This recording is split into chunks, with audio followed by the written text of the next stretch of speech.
You know how sometimes you hear about these, boring rules coming out of Europe that just seem to make life more complicated? Well, what if I told you that every now and then, one of those rules comes along that completely changes the game? We're going to dive into how one of these regulations could actually have a massive impact on the tech we use every day, especially when it comes to our health. So we all know the Apple Watch, right? It's pretty much considered one of the most advanced health tools you can wear. But, and this is a big but, it comes with a major catch, a set of what you could call golden handcuffs that pretty much lock millions of people out from ever getting to use it. And that really gets you thinking, doesn't it? Is some of the best, most useful health technology on the planet actually locked away behind a brand? Do you really have to buy into an entire exclusive club just to access it? I mean, the problem becomes crystal clear when you just look around.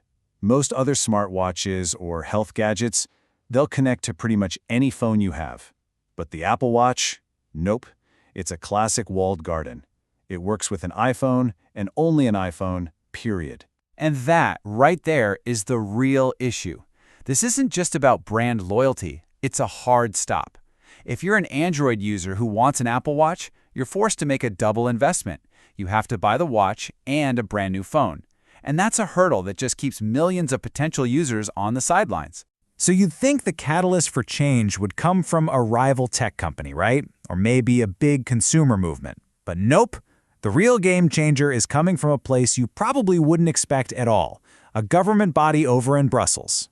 Okay, so the rule in question is called the Digital Markets Act, or DMA for short. And honestly, its goal is refreshingly simple: to make the digital world a fairer place by literally tearing down the walls around these closed ecosystems.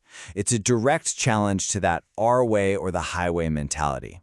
As one source puts it so well, the European Union has forced the Cupertino Apple to lower its barriers.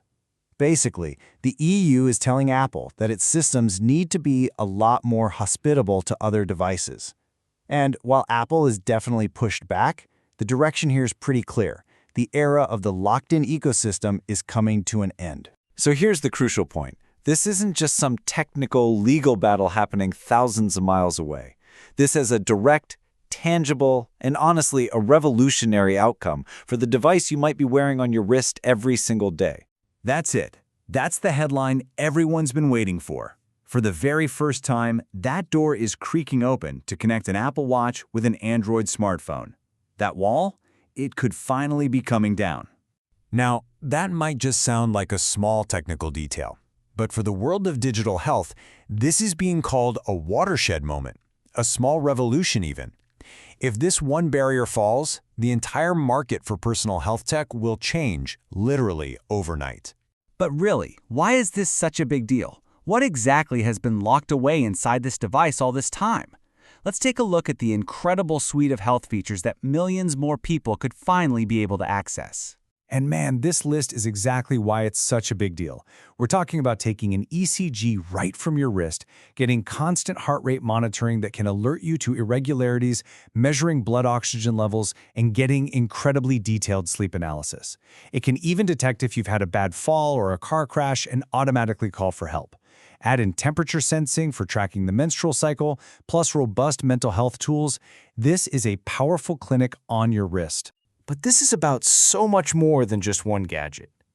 When you zoom out, you can see that this one regulatory action sets off a chain reaction with just overwhelmingly positive consequences for all of us as consumers. Let's just trace the domino effect, okay? First, the EU enforces the rule.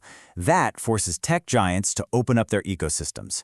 That, in turn, sparks way more competition because now companies have to fight for your business based on how good they are, not just by locking you in.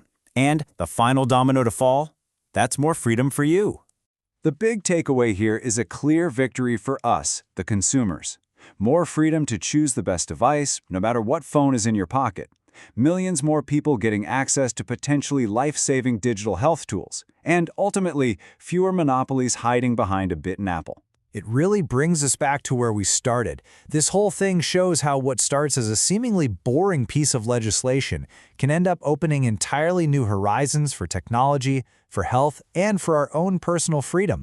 So, I'll leave you with this final thought. We always look to tech companies for the next big innovation, right?